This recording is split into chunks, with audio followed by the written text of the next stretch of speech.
And yeah, I guess we're gonna move on to our first game here. Code Vein. Anime Souls. Derrick, Yes. um, you had you've been playing this the most, that's for sure. I played the little network test a while back and enjoyed it. Um, but you've been playing the full version. What is Code Vein? Why are we interested in it? Why is it good? Okay. So the reason we're interested in Code Vein is because it's the first anime Souls-like game, and it was highly inspired by Dark Souls, as well as the animation style of God Eater 3, Mm-hmm. which they did like a little crossover for. If you pre-ordered, you got a theme for on the PlayStation, which is Is really it? cool. But what was that? Isn't it the? Isn't it like the same team or part of the same team that made it? Um, I think so because it's Shift and Bandai Namco Studios, and then Mm-hmm. published by Bandai. Yeah. Um, I'd have to look into that quick and see Yeah, that was the who other thing that was did. interesting. It was like, well, From Software isn't making any more Dark Souls games, so Bandai Namco needs something. Yeah. So let's make our own. All right. So in Code Vein, we play as a revenant, which is pretty much a vampire. You are stuck within what seems to be right now is just a city. There was I'm still early on in the game, so my understanding of what's going on is previously, prior to where the story is taking place, there was this event going against the queen. Um, and when she died, this huge barrier came up around this area, and no one can get out. So the Revenant, who are vampires, are trying to survive in there because their blood beads is what they survive off of, and humans as well. But the humans are slowly dying out on them, Mm-hmm. and your character kind of awakens and is able to revitalize these little springs that create the blood beads. So you're trying to figure out that. You meet up with some scientists and you kind of go on from there. And that's kind of like where I'm at in the story right now. Mm-hmm. Um, but they mix it up. It's not just a Souls game. It's got an RPG element. You're not just building one solid character. Yep. You acquire what's called a blood code, and that could be an enemy, like a boss that you're fighting. It could be their fighting style, or if you're picking up memories and compile all the memories of somebody, you could acquire their blood code as well. And that's kind of like your overall loadout. And that gives you access to gifts, which are your move sets within these loadouts. Mm-hmm. But you're not just limited to using one set. You gain proficiency with them and can max them out. And then once you do, you're freely able to move these moves around to different blood codes that you acquire. So it kind of mixes up that just, you're building one thing. You're building a two-handed, or you're building a sword and shield, or you're building a magic user in Dark Souls and Bloodborne's. You're building one certain way. Where this game, you're collecting stuff. You're collecting all these different builds, and you can build them as you play. And the game kind of like it wants you to do that. Mm-hmm. It wants you to try out different things. Certain enemies you might be able to use the magic portion, and you'll do way better than if you're going up with a sword or axe. And I believe they have a firearm as well in the game. Okay. So, So that kind of keeps it interesting and allows you to, mix and match play styles. And you can also do it like freely. Like, if you can get into your menu and you can click onto that little tile where you set the blood codes, you can change it at will as many times as you want, hmm, you know, anywhere. all right. That sounds kind of cool, but there isn't like it isn't. You aren't meant to be able to do that. It's just you could if you wanted to. It's not like there's a button that switches between them. Yeah, yeah. There's not like an automatic switch between it, but if you just like cleared out an area, you're like, Mm-hmm. okay, maybe I can try magic or some range build. You could switch over to that blood code right there. You don't have to go back to like your save point or go Mm-hmm. back into your little home base hub. So So that's so with the different blood codes, do you find that your progressing through them at the pace you want to, or does it seem like you're going a little slower because you have to split between these different choices, like when you're upgrading? Um, it's kind of like it falls somewhere kind of in the middle because you use haze in this game to upgrade everything from upgrading your weapons to upgrading the moves and gifts that you acquire for your blood codes. Mm-hmm. And you gain that fairly fast. So it really hasn't been, unless you're trying to get like some builds will have like 4 moves in them, others will have 11, but they'll Mm-hmm. all start out with so many unlocks. So each one has a starting point.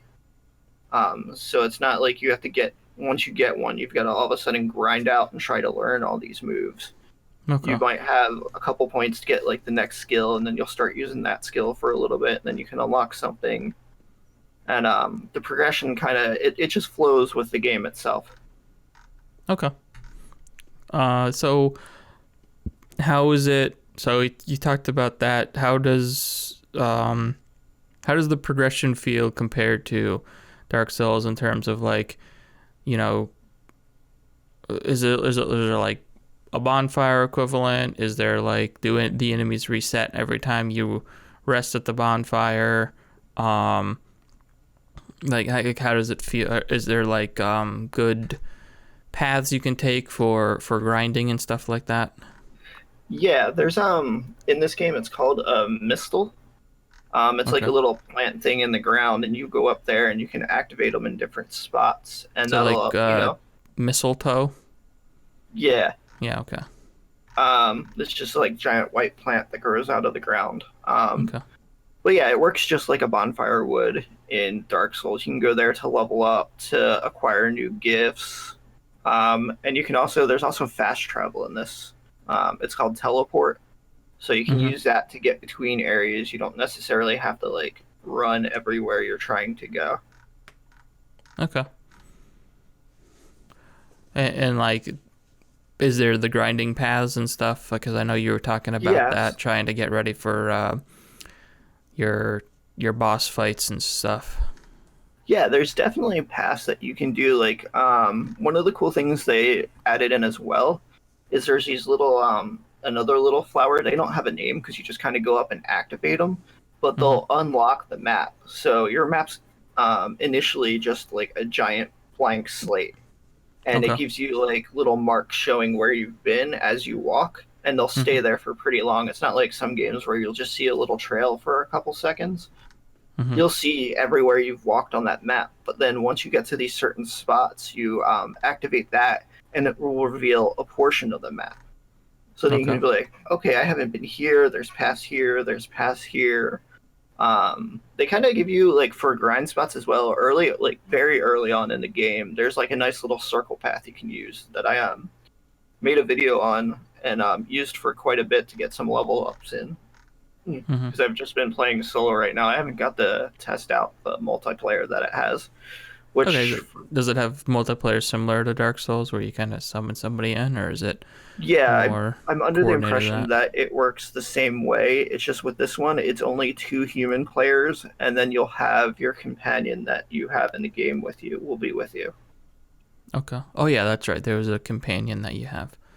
Yeah, so it'll be like it'll always be 3 people in the map with you, but you'll be able to have one other human player with you, unlike in Dark Souls where you could pop in like 3 people with you and then go through it like that along with like Bloodborne. So that kind of that changes it up a little bit.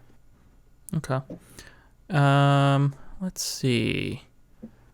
Um, So we talked. Was there anything else? oh yeah, I was gonna say as far as story goes, that's one thing I want to mention is Souls games are known for having their lore, like the lore and the story within the game, like on weapons, on items you picked up, on your surroundings.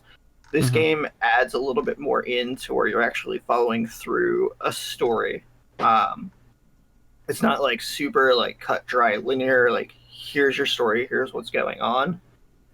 There's still like memory fragments you can get to learn about what's going on in different areas and with different characters. Because like once the revenant die and you can come back, they slowly lose parts of their memory. So you can kind of Mm-hmm. restore that to learn more about them. But they do have like story. There are like plot points. Like actually, I had a boss that I got stuck at, and I was going to stream for it, so I had to start later because I wanted to have this boss cleared out and the video made on it before I started the stream, so I could kind of go fresh and show like, hey, this is area, this is how you progress. Here's leading up to another boss, but it was a plot point, so I couldn't. So I kind of had to like go back, farm a little bit, and then come back to this boss to proceed on the plot point. Mm-hmm. Okay. And are there was that the only thing that you could do at that point? You Like could you didn't have any other way to go. So Dark Souls sometimes has like a lot of branching paths and stuff. Is there any of that, or are you like if you um, get bottlenecked, are you stuck there you're until not you can get better? you're not completely stuck. You can go back. Mm-hmm. Just how far back you can go, I'm not really sure. Okay. Because eventually it all leads up to where you kind of need, at least the way this area was set up, because there's a bunch of different gates around and you're trying to find the keys to go through these different ones. So I was able to like backtrack some and go off another direction, but then I'd run into this door that I couldn't open Mm-hmm. because the area after where this boss battle was at had the key for me. So, um, yeah, it'll probably be one of those things I'd have to do like a little update on as far as exactly how that works. Yeah. But See if it. you could go like I was able to go pretty far back, Okay. um, but eventually it just kind of got to where you needed to get past that point. Okay. But I mean, like, does it branch off? Because like sometimes you'll be able to branch off, and there'll be like a whole different boss and like a whole different way to go for quite an extensive period of time. Eventually, in the Souls games, they all kind of hook back around to the main path. But is there anything like that, or is it kind of Um, like straightforward, like I think it's maybe a some little bit branching more. paths, but Yeah, there's some like I said, there's some paths that I could go back and explore in some areas I was able to hit that I didn't see. But as far as like coming up to the boss, it was a little bit more linear, I feel. okay. At least from the two that I've done, it could maybe open up more as I head into different areas. Okay. And how's the art style? I mean, that's a big part of the game. Is it cohesive? Does it look good?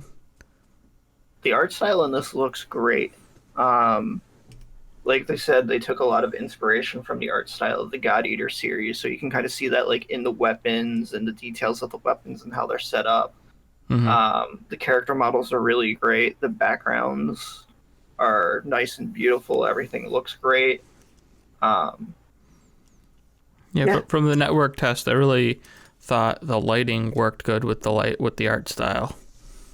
yeah. I think they actually even pulled it off a little bit better than God Eater did because I did play God Eater 3. That's another series that I really like. So seeing that this was like a mix of the two and that's where the inspirations were coming from is really Mm-hmm. awesome. But yeah, they did a great job incorporating in the lightning to like that anime style, and so far everything's flown really good. Cool. Yeah. So far, that's a recommendation from you. Yeah, definitely. And from what Yeah. I've been reading around, it was like kind of one of those games that you don't know you need, but you need it. What does that mean? Kind of like because it's a Dark Souls game and like people kind of like judge them a certain way, but Yeah. it's actually really, really good if you get into it. Oh, okay. All right. Cool. Yeah, I'm gonna probably check it out a little bit.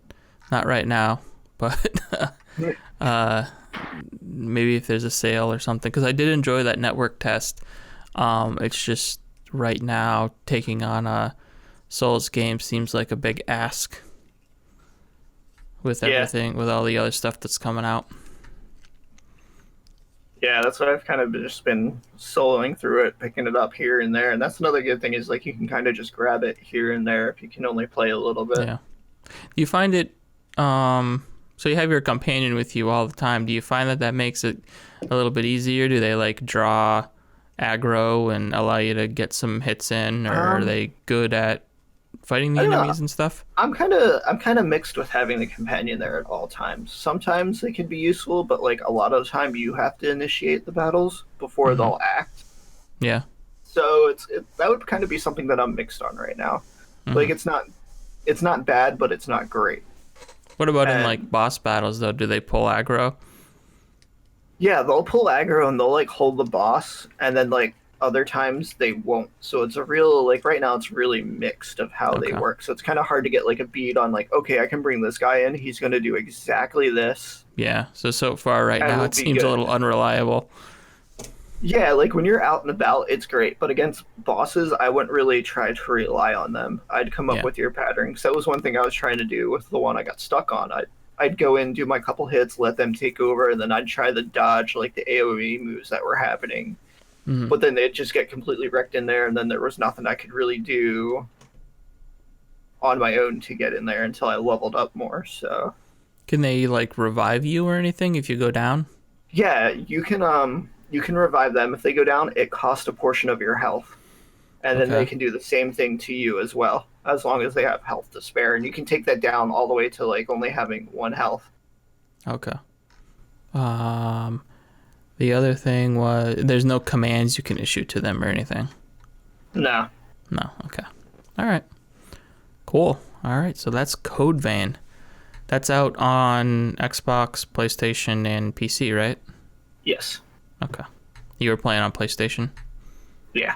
Thank you for joining us in this very special episode of Voxel Viewpoint. If you'd like to hear or see more, please consider subscribing to us on your favorite podcast app, subscribing to us on YouTube, or visiting voxelvoice.com, where all of our great content comes together in one place. Also check out the Voxel Voice Facebook group, where you can join in on the discussion with a great, like-minded community.